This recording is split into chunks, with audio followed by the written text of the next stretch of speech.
Om Swastiastu. Di video kali ini saya Putu Gede Pradipta Mardika Wijaya akan menjelaskan tentang general anesthesia dan spinal anesthesia. Untuk definisi sendiri, anestesi dibagi menjadi dua kata, yaitu an dan aestheto, di mana an ini tidak atau tanpa, dan aestheto ini berarti persepsi dan kemampuan untuk merasa. Jadi untuk sifat ideal anestesi itu bekerja cepat, induksi dan pemilihan baik, cepat mencapai anestesi yang dalam, batas keamanannya lebar, tidak bersifat toksik. Anestesi yang dalam diperlukan obat secara langsung mencapai kadar yang tinggi di sistem saraf pusat, yaitu berupa obat intravena, atau tekanan parsial yang tinggi di sistem saraf pusat berupa obat inhalasi. Untuk pemilihan jenis anestesi bisa menggunakan anestesi umum, anestesi regional, anestesi lokal, dan anestesi kombinasi. Untuk general anestesia sendiri, general anestesia merupakan koma yang dibuat oleh tindakan medis yang disertai hilangnya refleks tubuh. Ini disebabkan oleh pemasukan satu atau lebih agen anestesia. Ini memungkinkan untuk dilakukannya tindakan medis di mana jika tidak diberikan anestesi akan bersifat menyakitkan untuk pasien. Untuk anestesi umum sendiri itu dibagi menjadi tiga, yaitu intravena, inhalasi, dan anestesi imbang. Untuk anestesi intravena sendiri juga dibagi tiga, berupa anestesi intravena klasik, anestesi intravena total, dan anestesi analgesia neurolab.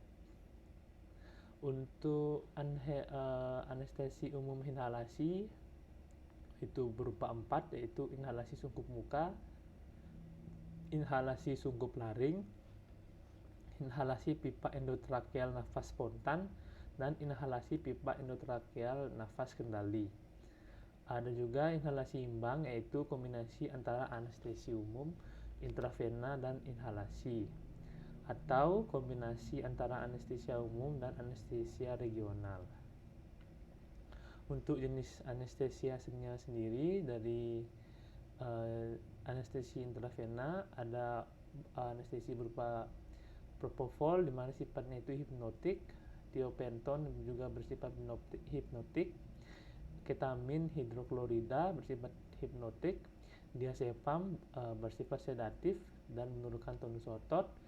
Ada juga dihydrobenspiridol bersifat sedatif, midazolam bersifat sedatif, petidin bersifat sedatif dan analgesik, morfin bersifat sedatif dan analgesik, fentanyl atau sufentanil itu bersifat sedatif dan analgesik, benzodiazepin, natrium tiopental, natrium thiamidal, dan droperidol.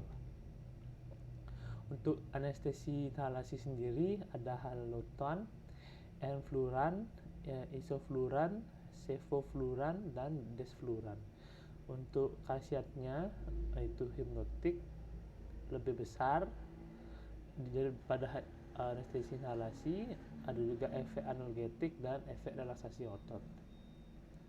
Untuk anestesi gas bisa berupa nitrous oksida dan siklopropan. Tujuan dari general anestesi ada 5, yaitu berupa analgesia, amnesia, imobilitas, hipnosis, dan paralisis. Untuk prinsip kerjanya sendiri, anestesi bekerja pada sistem saraf pusat. Untuk area sistem saraf pusat yang dipengaruhi itu berupa bagian korteks, bagian talamus, dan bagian spinal cord. Untuk target farmakologi dari general anestesia adalah GABA, reseptor glutamat, ion channel, dan reseptor glisin dan serotonin. Lalu dilakukan evaluasi preoperatif.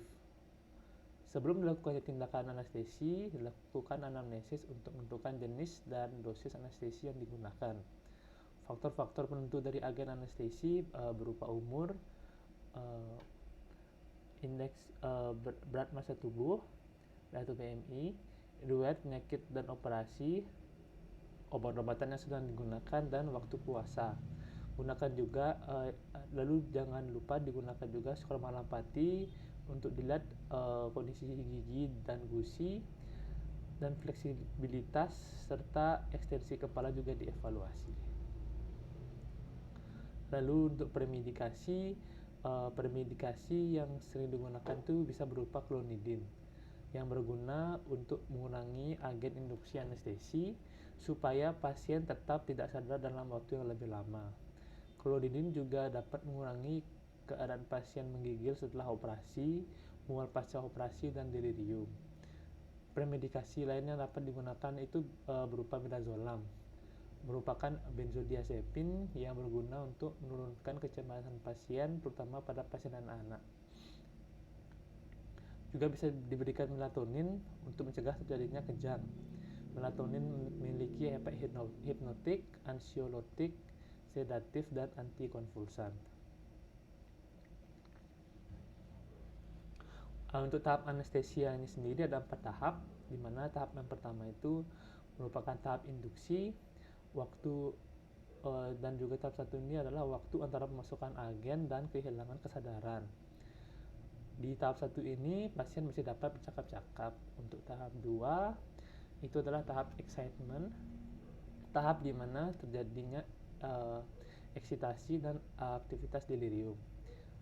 Heart rate dan respiratory rate itu menjadi irregular dengan gerakan yang tidak terkontrol.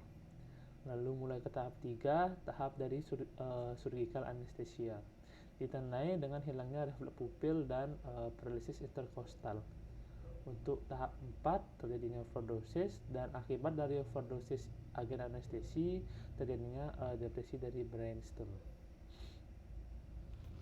Untuk proses induksi sendiri, gejala anestesi dapat diadministrasikan dengan berbagai cara, itu seperti yang tadi dibilang, ada inhalasi atau injeksi berupa intravena, intramuskular, dan subkutan, dapat melalui oral dan rektal. Lalu setelah diadministrasikan, agen anestesi ditransfer menuju target anestesi. Target agen anestesi umum yang sering digunakan itu berupa propofol, sodium thiopental, etomidat, methotrexate, dan ketamin. Untuk induksi anestesi sendiri itu menggunakan rumus statics, yaitu S-nya itu berupa skop, stetoskop dan laryngoskop. T berupa tubes, ETT dan RMA. A itu airway device berupa sungkup muka berupa ringeal airway. T itu tape itu plaster. I itu introducer to silent. C itu konektor, dan S itu suction. Untuk kelebihan dan kekurangan dari anestesi general itu, untuk kelebihannya pasien tidak sadar, mencegah ansietas pasien selama prosedur medis, dapat digunakan pada prosedur yang lama. Lalu efek amnesia meniadakan memori buruk pada pasien, dan ventilasi pasien dapat dikontrol penuh dengan mudah. Untuk kekurangannya sendiri, membutuhkan persiapan yang lebih lama dan lebih seksama, sangat mempengaruhi fisiologis dari pasien, juga memerlukan pemantauan yang lebih holistik dan rumit, serta risiko komplikasi pasca bedah yang lebih besar. Lalu kita lanjut ke spinal anesthesia. Untuk spinal anesthesia sendiri disebut juga spinal block, subarachnoid block, dan intrathecal block. Untuk dari neuroaxial regional anesthesia yang meliputi injeksi anestesi lokal atau opioid ke ruang subarachnoid menggunakan jarum sepanjang 9 cm. Merupakan alternatif dari general anestesi yang umum digunakan jika operasi pembedahan melanda pada bawah umbilikus. Anestesi yang dimasukkan ke CSF itu memberikan anestesia, analgesia, dan blok sensoris dan motoris. Untuk indikasi, secara umum digunakan pada operasi yang meliputi daerah di bawah umbilikus, merupakan teknik pilihan untuk sesio, di mana untuk menghindari risiko general anestesia dan gagalan intubasi. Spinal anestesia juga dapat digunakan untuk mengobati sakit setelah operasi, terutama dari pada torakik, pelvis, dan ekstremitas bawah. Untuk kasus yang menggunakan spinal anesthesia itu berupa pembedahan pada ekstremitas bawah, hernia inguinal atau epigastrik, kasus pasus urologi, seksio cesaria, dan histerektomi. Untuk tekniknya ada 3, yaitu dari persiapan, posisi pasien, dan inserasi. Pada persiapan diperlukan monitoring standar berupa EKG, tensimeter, dan pulse oximeter. Juga disiapkan obatan alat resusitasi, disiapkan akses intravena, masker dan sarung tangan steril, cairan untuk desinfeksi dan duk steril, obat anestesi lokal untuk injeksi spinal, dan infiltrasi jaringan sekutan. Juga disiapkan jalur spinal dan rasa steril. Juga disiapkan posisi pasien berupa lateral decubitus dan duduk fleksi. Lalu disiapkan inserasi setinggi L3 sampai L4 atau L4 sampai L5. Inserasi itu menyuntikkan hingga mencapai subarachnoid dan ditandai dengan keluarnya cairan cerebrospinalis. Periksa juga keberhasilan insersi berupa tes sensori pada daerah operasi. Bisa diberikan rangsangan nyeri atau rangsangan raba. Daerah insersi kemudian ditutup dengan kasa dan plester, lalu kembalikan pasien pada posisi operasi. Untuk kontraindikasi dari spinal anestesia ini, yang pertama adalah penolakan dari pasien, infeksi pada area injeksi, kelainan pembekuan darah, ada tumor otak, ada hipovolemia, dan peningkatan tekanan intrakranial.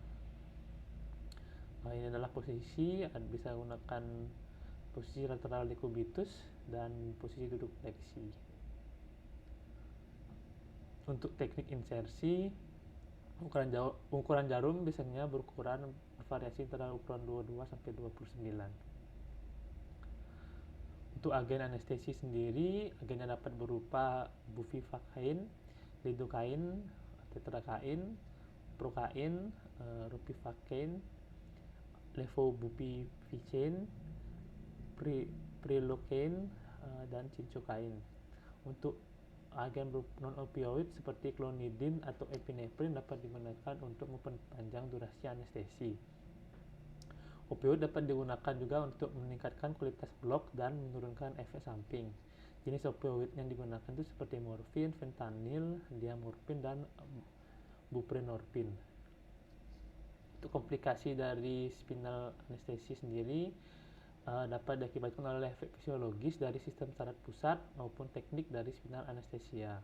Komplikasinya dapat berupa komplikasi ringan, itu bisa berupa hipotensi, bradikardi, mual muntah, retensi urin, dan nyeri kepala. Lalu bisa komplikasi berat berupa trauma saraf, henti jantung, spinal epidural hematoma, abses, dan infeksi. Lalu kita lakukan monitoring pada pasien, baik itu spinal maupun general, berupa pemantauan EKG, SpO2, kapnografi, NIBP, temperatur, EEG, konsentrasi agen, dan oksigen. Untuk EKG, elektroda dipasang pada pasien untuk memonitor denyut dan irama pasien. Digunakan juga untuk memonitor iskemia, di mana dilihat pada lead 2 dan dilihat juga pada V5. Lalu melakukan pulse oximetri, alat diletakkan jari untuk memonitor apakah ada penurunan saturasi oksigen pada hemoglobin. Juga monitor tekanan darah untuk mengantisipasi terjadinya perdarahan dan monitor tekanan darah. NIBP digunakan monitor tekanan darah secara rutin. Lalu konsentrasi agen anestesi, monitoring juga berupa oksigen, karbon dioksida, dan anestesi inhalasi. Lalu monitoring juga oksigennya, alarm dipasang jika oksigen pasien menurun di bawah 95%. Lalu lihat juga kapnografi, mengukur kadar karbon dioksida yang diekhalasi oleh pasien untuk mengukur keadekuatan ventilasi. Lalu monitoring juga temperatur untuk mengantisipasi hipotermia. EEG digunakan untuk mengevaluasi kedalaman koma, digunakan untuk mengantisipasi overdosis atau kurangnya agen anestesi.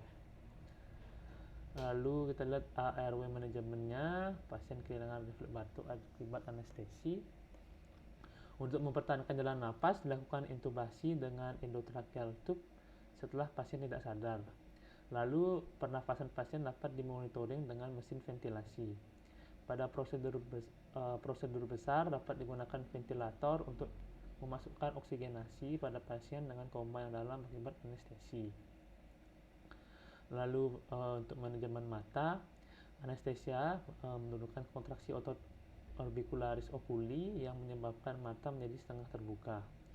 Monitoring mata dan penutupan mata untuk mencegah kerusakan mata itu diperlukan. Lalu untuk maintenance, pada anestesi intravena umumnya memiliki waktu paru antara 5-10 menit. Untuk memperpanjang tidak sadar pasien, anestesi harus diberikan secara terus-menerus dengan cara diberikan campuran antara oksigen, nitrous oxide, dan agen anestesi secara inhalasi atau dengan cara administrasi propofol melalui intravena. Setelah operasi berakhir, pemberian agen anestesi diberhentikan. Kesadaran pasien kembali saat konsentrasi agen anestesi berkurang yang dapat memakan waktu hingga 30 menit bergantung dari durasi operasi. Untuk kondisi emergensi, di mana keadaan di mana kembalinya fungsi organ setelah dihentikannya anestesi. Keadaan ini dapat disertai kebingungan, apasia, atau kelumpuhan yang bersifat sementara. Dapat juga terjadi menggigil pada pasien yang dapat menyebabkan meningkatnya asupan oksigen, karbon dioksida, meningkatnya heart rate, cardiac output, dan tekanan darah sistemik. Menggigil ini disebabkan akibat sumsum tulang belakang yang lebih cepat berfungsi dibanding dengan sistem saraf pusat. Lalu untuk postoperatifnya bertujuan untuk mengurangi efek samping sadar kembali. Pasien misalnya diberikan opioid atau NSAID dan acetaminophen. Monitor pada postoperasi tetap dilakukan. Monitor berupa tanda vital, saturasi oksigen, irama jantung, pernafasan, tekanan darah, dan suhu tubuh. Sekian dan terima kasih. Semoga video ini bermanfaat bagi keilmuan kedepannya. Om Santi Santi.